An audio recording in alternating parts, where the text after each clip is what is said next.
fast runners, slow runners, we want to make sure people aren't doing more than what they should, and how easy it is to understand that we just don't need to lean too much in order to create movement. So the easiest thing we do at the seminars is we do the ball foot hops. It's almost like you were jumping rope. So Doug's just gonna hop in place for me facing down the driveway.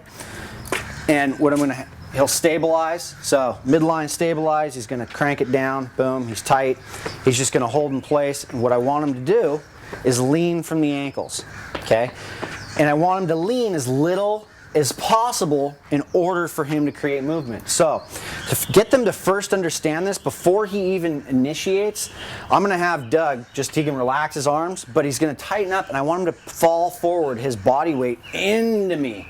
And the difference between somebody who falls forward with their body weight and not, now watch him if I have him kick his hip back just a little bit. Boom. All the pressure pretty much comes off, okay? And when we do that, also, to put it in perspective, at a 5-degree lean, which is roughly, just fall into me a little bit, roughly about like that, at 5 degrees from the ankles, he could hold a 4:08 pace per mile if he's getting his foot off in time, if he's landing close enough to underneath his general center of mass, which is going to be somewhere between here and here, where his foot is, okay? Because anything that lands in front of a forward moving body is just putting on the brakes, okay? So if he's putting on the brakes, he's slowing himself down, and then he's gonna have to make up for it by creating more energy in order to go faster. And inevitably what we see is people who want to run faster, and I understand the lean, I'm going to lean, they're going to break at that waist, because anything really over 15 degrees, 20 degrees, it's just not, we don't have the ability to maintain for very long, okay? So it's just that 5-degree lean roughly, or under, that we're really wanting to utilize, okay? And most of us can't even do that for a mile, right? I mean, a 4:08 mile and 5 degrees, so if I get him to understand how to fall correctly, and we set him up for hopping in place, we're just going to do the ball foot hop. Go for it, Doug. Stabilized. And now, lean as little as possible. He's going to hop forward 3 times. You'll see he's moving now. He hasn't done anything other than just lean at the ankles. Then he'll move into place. He'll lean again. Move into, and now do it in place. And then he'll lean again. And then he'll level out, and this next time when he leans, he's just going to go and he's going to run it out. And maybe go 15 and you'll notice he just absorbed that and redirected it as he ran. He didn't just stop and go to push off in order to move forward, which shows you're just capable of doing a little bit less work, right? To move forward. So we'd have him run it out, go about 100 meters, 50 to 100 meters, come back, we'd repeat it. Come back, we'd repeat it to where we understood what it was we were doing in order to maintain the integrity of the exercise, okay? So if we're putting on the brakes, what we're gonna really hear here when anybody's running is this, okay?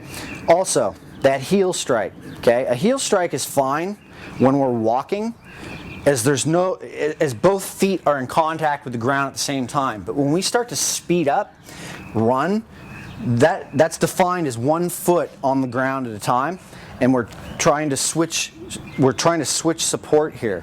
Okay, so if I'm switching support and putting my heel down, there's a reason why your foot was kind of designed the way it is it's got this archway in it, okay?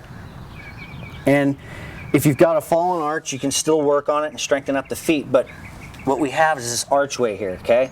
And that works as a shock absorber when we land. And when I land correctly, you'll notice, actually let me do it with this leg. You'll notice that's not real hard, and I'm not utilizing a whole lot of energy. Boom, boom, boom. Now, if I were to switch that over, let's just say we're running. Go ahead. Trying to do the same thing by landing on the heel doesn't work out. Okay, so most people understand that now, why a heel strike is not conducive to running, okay? But the heel strike is also putting on those brakes, okay? So, and landing out in front of that general center mass, even if we're landing with that ball of foot, okay, it's still a forward moving body. And it's still, the brakes are coming on. So what do we end up loading? If we're putting on the brakes here, the front, we're in that knee forward position, okay? Quadriceps are loading up. All the tension's coming down on that patella, okay? If we're not stabilizing correctly with our glutes, okay, what inevitably happens is that knee tends to torque in. Anybody ever had IT band syndrome? Boom.